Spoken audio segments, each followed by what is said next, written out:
The Red Mistress.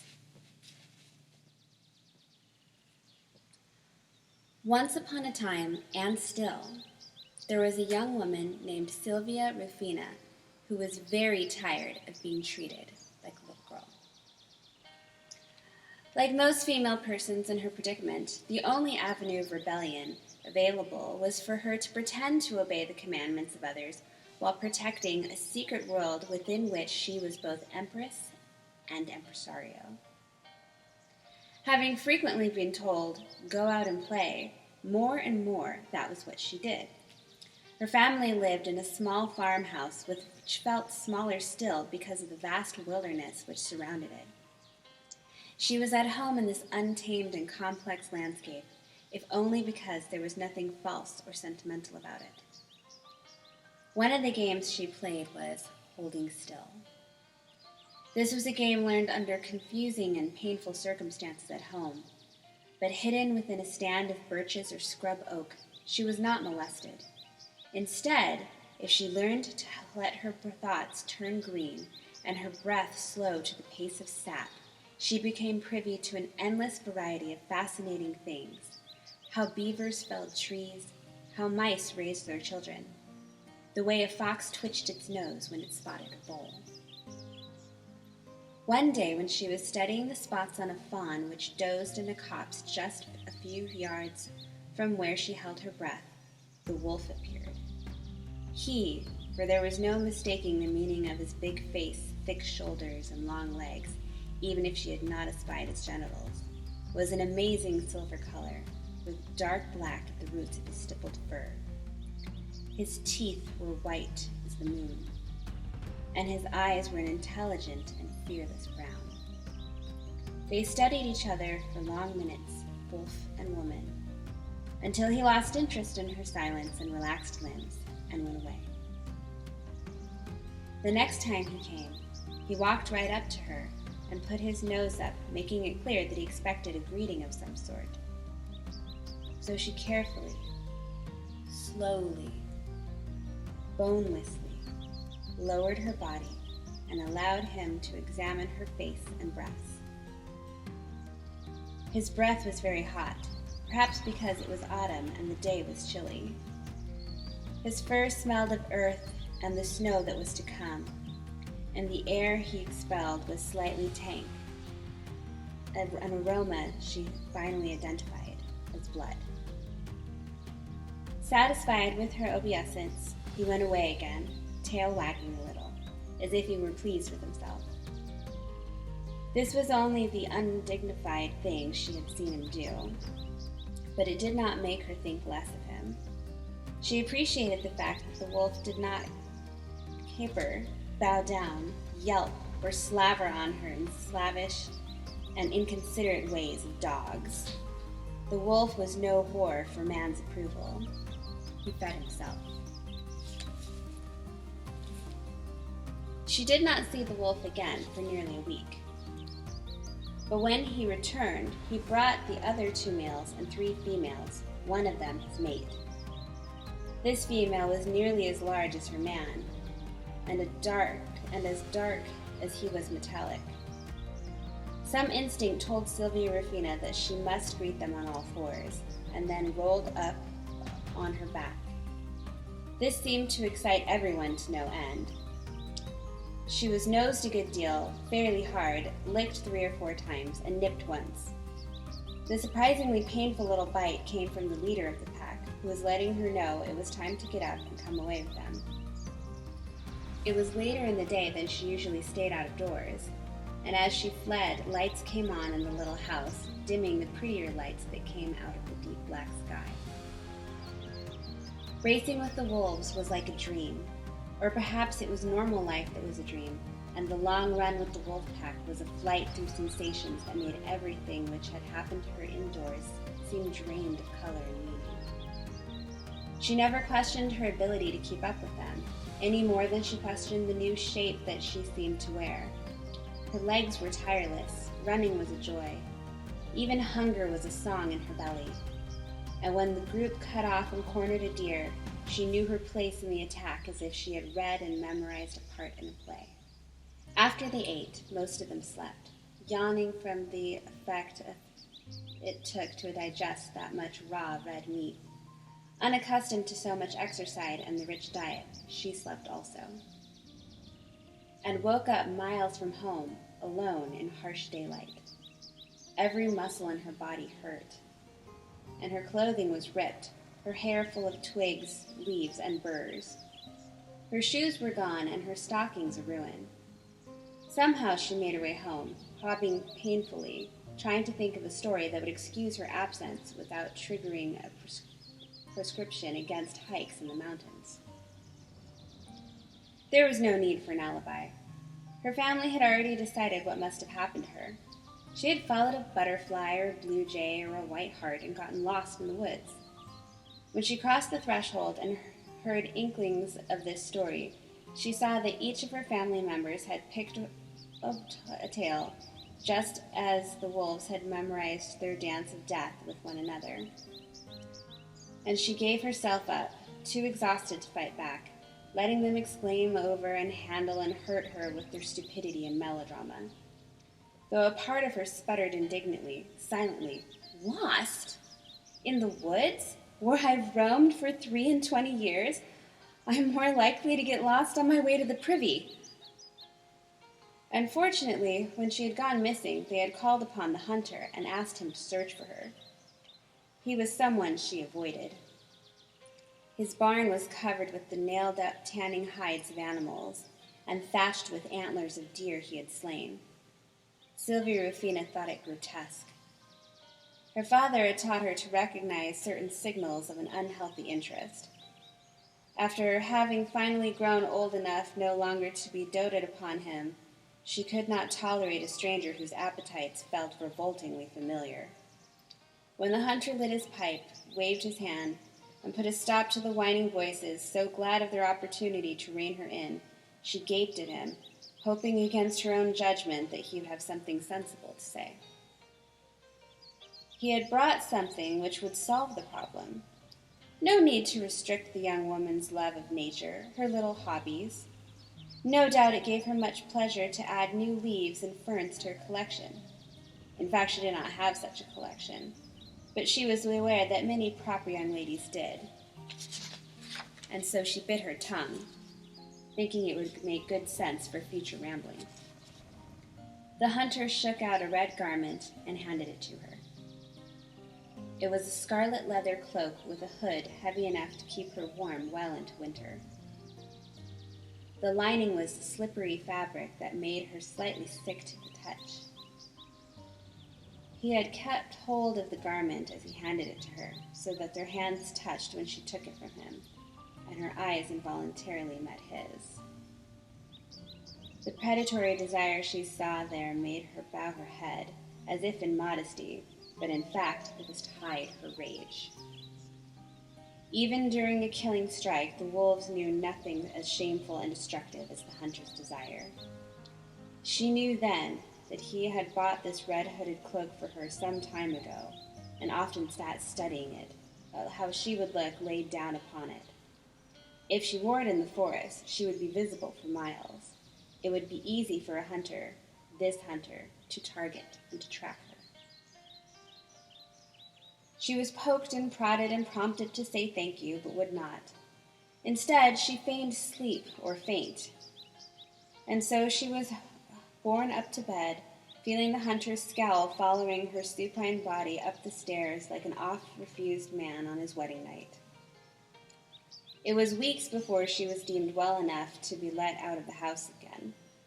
The red cloak hung in her closet in the meantime, its shout of color reducing all of her other clothes to drab rags. It would snow soon, and she did not think she would survive being stranded behind the pack in human form to find her way back home in a winter storm. But she must encounter them again, if only to prove to herself that the entire adventure had not been a fevered dream. Her chance finally came. A neighbor whom nobody liked much, a widowed old woman with much knowledge but about the right way to do everything, was in bed with a broken leg. This was on the same afternoon that the other neighbors, a prosperous married couple, were hosting a dance with an orchestra. People were to come early to an afternoon supper, dance in the evening, and perhaps spend the night.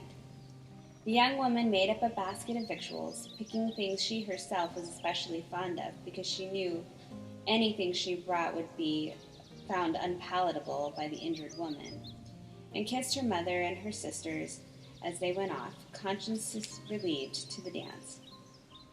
She set off in the red cloak and kept the hateful thing on until she had gone over a rise and down the other side and was out of her family's sight.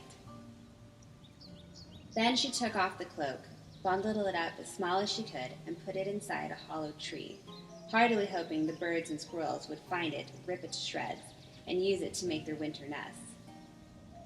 At the foot of this tree, she snug in the nut-brown cloak she had worn underneath the hunter's gift, and ate every single thing she had packed into the basket. By the time she had finished, it was nearly dark. Cheerful beyond measure to be free at last of human society, she went rambling on a quest for her soulmates, the four-footed brothers and sisters of the wind. Faster and faster she went, as her need for them became more desperate, and the world streamed by in a blur of gaudy fall color. The cold air cut her like a knife, and she found herself pressing the little scar the wolf had left her on her collarbone, using the pang to keep her moving forward. The sun plunged below the hills, and she ran on all four legs now, chasing hints among the delicious odors that flooded her nose and mouth. At last she found a place where they had been, a trail that led to their present whereabouts, and the reunion was a glad occasion. There was a happy but orderly circle of obeisances and blessings, smelling, licking, and tail-wagging, and favorite sticks and bones were tossed into the air and tugged back and forth. Then they hunted, and all was right with the world.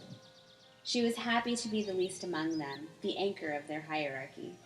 Despite her status as a novice, she knew a thing or two that could be of value to the pack.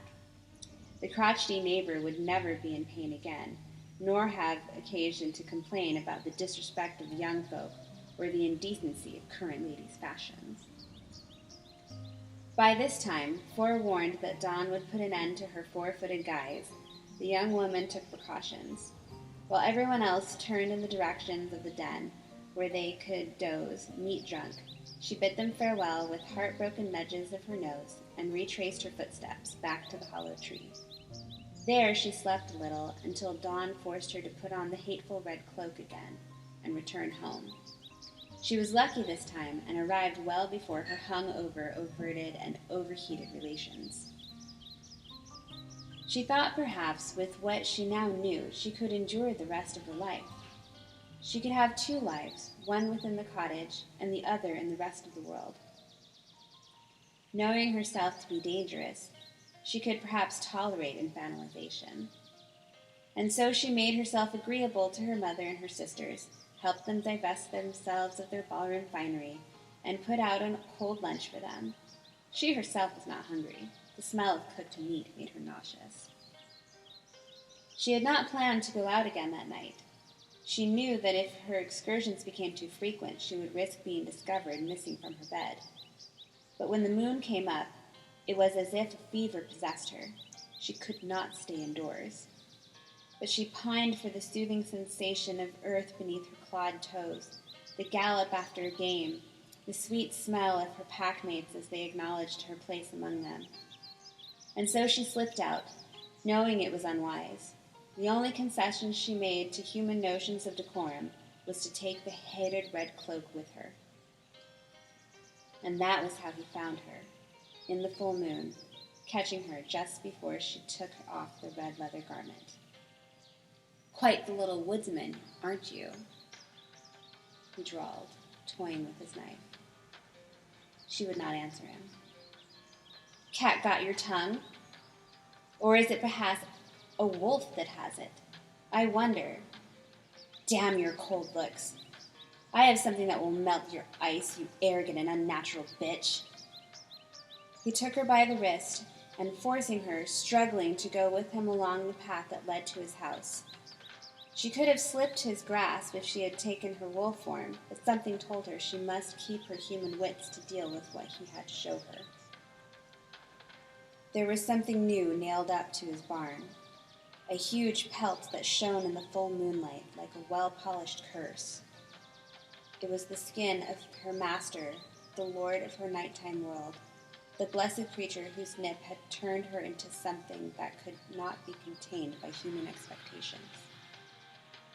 The hunter was sneering and gloating, telling her about the murder, how easy she had made it for him to find their den, and he was promising to return and take another wolf's life for every night that she refused him. His lewd fantasies about her wolfish activities showed, she thought, inconsiderable ignorance of wolves and women. "Refuse you?" she cried, finding her voice at last. "Why, all you had to do was ask me. It never occurred to me that such a clever and handsome man would take interest in someone as inexperienced and plain as me." Where this nonsense came from, she did not know, but he lifted his hands from his belt to wrap his arms around her, and that was when she yanked his knife from his belt and buried it to the hilt in the middle of his back. He died astonished, dribbling blood. She thought it was small enough penance that he made for the many lives he had taken in his manly pride and hatred of the feral. She took back the knife, planning to keep it and let him fall. By his heels she dragged him back into the house. Then she took the hide of her beloved down from the wall, shivering as she did so. It fell into her arms like a lover, and she wept to catch traces of his beloved scent, which lingered still upon his lifeless fur. It was easy to saddle the hunter's horse, take food and money from his house, and then set fire to what remained. The horse did not like her mounting up this wolf's skin clasped to her bosom, but with knees and heels she made it mind, and turned its nose to the city. Since a human male had taken what was dearest to her, she determined the rest of the hunter's kind now owed her reparations. She would no longer suffer under her mother's dictates about propriety and virtue. She would no longer keep silence and let a man, too sure of his strength, back her into a corner. The wolves had taught her about wildness, about hunters and prey, power and pursuit. One human or 1,000, she hated them all equally, and she would go where they clustered together in fear of the forest and take them for all they were worth. In the city, the hunter's coins obtained lodging in a once fashionable quarter of town. Down the street, she had the red cloak made into whips, cuffs, and a close-fitting hood. For herself, she had tall red boots and a corset fashioned. The next day, she placed an advertisement for riding lessons in the daily newspaper. Soon a man rang her bell to see if she had anything to teach him. He wore a gray suit instead of the hunter's doeskin and fur, but he had the same aura of barely controlled fury. Since he despised the animal within himself, she forced him to manifest it. Stripped of anything but his own hide, on all fours, forbidden to utter anything other than a wordless howl. He could not be trusted to govern himself, beast as he was, so she fettered him. And because he believed the animal was inferior to the man, made to be used violently, she beat him the way a drunkard who has lost at cards will beat his own dog. He forgot her injunction against speech when it became clear how the riding lesson was to proceed, but she had no mercy. Like most men, he thought of women as a sort of animal, so if he wanted to experience servitude and degradation, he would have to experience sexual violation as well as bondage and the lash. In the end, he proved her judgment of his character was correct. He knelt, swore his allegiance to her, and tried to lick her like a servile mutt who wants table scraps. She took his money and kicked him out with a warning to avoid attempts to sully her in the future. Soon her sitting room was occupied by a series of men who arrived full of lust and shame, and left poorer but wiser about their own natures. But their pain was no balm for the wounds the Red Mistress, as she came to be called, carried in her psyche. Her self-styled slaves might prate about worship and call her goddess, but the only thing they worshipped was their own pleasure. She knew, even as she crushed their balls, that they remained the real masters of the world. Her consolations were private, the occasional meal of raw meat, and nightly slumber beneath a blanket of silver fur. For 1 whole year she tolerated the overcrowding, bad smells, and disgusting scorched food of the city. Her fame spread, and gossip about her imperious beauty and cruelty brought her paying customers from as far as other countries. The notion that one could buy a little freedom, pay for only a limited amount of wildness, bored and amused the Red Mistress. But she kept her thoughts to herself and kept her money in an iron-bound chest. Fortunately, in the spring, a companion came to her. This girl wore the scanty and scandalous garments of a streetwalker, and her tousled blonde hair looked like a wrathful storm. "Men pretend to serve you," she told the Red Mistress, "but I will serve you in truth, in word, and in deed." The Red Mistress was at first angry that someone had breached her solitude, and so she put her suitor to the severest of tests. Rather than imprisoning her in irons or cordage, Sylvia Rufina bade the blonde postulant pick up her own skirts, assume a vulnerable position bent well over, and keep it until she was ordered to rise. With birch, taws, and cane, she meted out the harshest treatment possible, unwilling to believe the Golden One's fealty until it was written in welts upon her body. The severest blows were accepted without a murmur, with no protest other than the silent weeping. When her rage was vented, Sylvia Rufina made the girl kiss the scarlet proof of her ambition that lingered upon the cane, and the two of them wept together until they were empty of grief, could feel only the quiet reassurance of each other's presence. That night, the maid, who had been put to sleep on the floor, crept into the bed and under the wolf hide which covered the Red Mistress, and made love to her so slowly and carefully that she never fully woke until the moment of ultimate pleasure. They became mates, a pack of two, hunter and prey for one another, paired predators with customers who were prepared to pay extra. With the assistance of her lovely submissive maid, the Red Mistress's income doubled, and by the time another year had gone by, she had enough money to proceed with her plan. On a day in the autumn, a month or so before the fall of snow was certain, she locked up her house for the last time, leaving everything behind except the trunk full of coins and gems, the maid, and warm clothes for their journey. They went off in a coach, with a large silver fur thrown across their knees, headed toward the mountains, and no one in the city ever saw them again. On the way out of the city, they stopped to take a few things with them: a raven which had been chained to a post in front of an inn, a bear that was caged when it was not dancing, muzzled for a band, a pair of otters that were about to be made into a lady's fur stole. Sylvia Rufina had purchased wild and mountainous country land no sane person would ever have use for, and so it was very cheap. There was plenty of money left over to mark the boundaries of her territory, warning hunters away. They gave the horses and carriage away to the last farmstead that they found before crossing the boundaries of their land. There would be a cabin there, suitable for primitive living. They walked the last few miles, carrying the few things they would need to set up minimal housekeeping for their human selves. And that night, amid the trees with a crescent moon to keep their secrets, Sylvia Rufina took the form she had longed for during 2 impossible years of bondage to human society, and bit the girl she loved to set her wild and wise, and free herself as well. Then they were off to meet the ambassador of their own kind.